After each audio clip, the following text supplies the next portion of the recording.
Today, teams of volunteers from both We Choose Our Future and Better Bond for Midland assembled to help with Midland County's investigation of the recent election discrepancies. Now that the missing ballots have been located in the mystery box, and in respect for our volunteers' time, that work has been suspended pending an election contest. In stark contrast to the statements by Midland County Election Administrator Deborah Land, the recount was conducted properly. The County Elections Administrator failed to provide all of the ballots from the 2019 November election to the recount committee. When the recount was complete, the recount coordinator, Rick Davis, along with members of both PACs, realized the discrepancy of over 800 ballots across almost every single precinct. We immediately requested that Ms. Land recheck that all the ballot boxes containing all of the ballots from this election had been provided. Again, Ms. Land insisted that they had. Today's events show that the discrepancy was attributed to a break in the ballot chain of custody procedures by the Midland County Elections Office and not machine or recount error. Moving forward, representatives from both We Choose Our Future and Better Bond for Midland will be petitioning a contest to the November 2019 MISD bond election. Okay, one second. We've got digital things to push real fast. Okay. When are you filing? We're in touch with our attorneys. I would imagine the next day or two. Mm-hmm. So now no longer separate Better Bond for Midland contesting altogether. You are contesting. We actually have to, the PACs don't petition for the contest, but as community representatives for both special purpose action committees will be contesting jointly. What were some of y'all's reactions when you saw the box and we counted them today and we found that that was kind of where they all went? No words. Well, and specifically the timing of it all.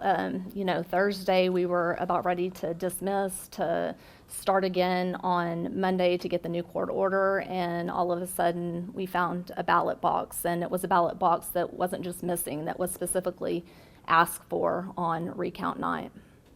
So you specifically asked for, okay, where are these 800 votes Yes. that night? And the answer then was? Y'all have everything, y'all have all the ballot boxes. So we tallied by precinct, and I remember Kenny K specifically to my side, and I mean all of us were comparing to what election night provided by precinct. And we started seeing every precinct was off, and we said numerous times that night, we're missing a ballot box. So after we got done tallying all of the tally sheets by precinct, there was just a few of us left that night, the four of us, Mr. Davis from the school board, and just a few others, and we said we're missing a ballot box. So Rick Davis, as the recount coordinator, led us over there, and we asked Deborah for, are we sure that we have all the ballot boxes? And we even had the check marks, we had the seal numbers of all the ballot boxes, and we compared those against the chain of custody forms that the election office has. And it's important to know that this new ballot box was not on those chain of custody forms. Yes, that ID number on that ballot box, that is a seal, the number does not appear on any chain of custody report that the county has. So we spoke with Ms. Land while you guys were meeting, and she said, or I had asked her, had those extra ballots been in a blue ballot box, would all of this not have happened? And she said that, yeah, I think had it not been in that silver box that they thought was just empty, she doesn't think that happened. How does it make you feel knowing that it wasn't an electronic issue, it was a human error? How does that make you guys feel? I'm relieved, to be honest. I'm glad to know that we have, at least we can rely, we have upcoming elections. We have one in January, we have one in March. I'm relieved to know that the equipment that we have here is reliable when operated properly and when proper procedures are followed. we can trust that when we go to the ballot box and cast our ballot, that they'll be properly tabulated and they'll be tabulated one time. So I think that's a good place to be, rather than us still having our hands in the air wondering what happened.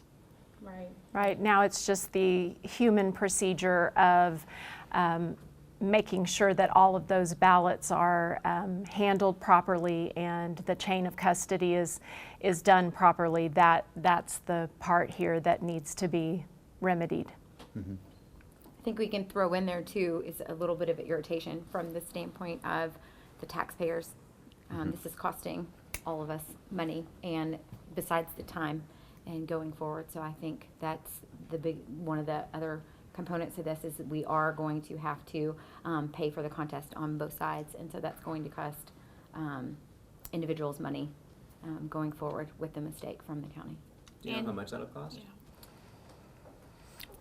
We've been provided the estimate of about 40,000 from our side, but obviously, we've heard that there is different scenarios that could take place that could possibly cut down on those legal expenses. So it's hard to say. But from the general public here in Midland, they're willing to pay that cost because they want this figured out. Is that the general feedback that you guys have received? I think everybody wants to be sure that we can move forward knowing that that the elections process is fair and accurate moving forward. So let's walk a few months back here, or a few weeks back, when it was still very much a bond issue and whether or not it passed. And there was a clear difference between, okay, these guys are for it, these guys are against it. And little by little, we've watched you guys become a team, working together. How does that make you feel? Is that just a wrong observation, or have you noticed that? Well, I think the most important part is that we all want to provide safe, quality seats for our students in MISD to learn and for our teachers to teach in. That is our ultimate goal. How to get there, we may continue to disagree, but we'll be getting together quickly to discuss that and start the conversation. And I believe that MISD and the school board recognizes that as well, and we've got to provide those seats. Our community is growing, the need is there, and it's our job to get this finished so that we can move forward. But it's become bigger than the bond itself. Would you agree? Yeah. Well, as we stand here today, it definitely has. And, the Recount Night was a great start for us coming together. And, at that night, it kind of started off as two completely different sides. But as we work through the day, but I feel a little frustrated by some statements that have been made, to the media that took away from that process. Because what we did that day for the recount was by a very laid out, thought out, fair procedure, and it was correct. But today we have some answers that give you clarity that, okay, what you did count correctly, even though there's a 4-vote or a 4-ballot difference, that you guys were accurate. That's right. Another thing to note is if the bond election had not been as close as it was, we wouldn't be standing here today, or we might not be standing here today identifying some issues with our county elections process. So it's important. It is bigger than the bond in that this had to happen for us to be able to identify some things that need to be taken care of moving into elections in the future. So walk us through this week when it comes to filing and getting ducks in a row for contesting the election. I think it's really just drawing up. I believe our group is working on drawing up paperwork. I believe that you guys have been doing the same, or already have done it, just waiting to file. So that'll happen at some point this week, and then from there, it's all uncharted water, at least for me. So we'll find out what the timeline, the procedure looks like from there. Anything else, guys? All right. Okay, you guys, thank you. Thank you. Thank you.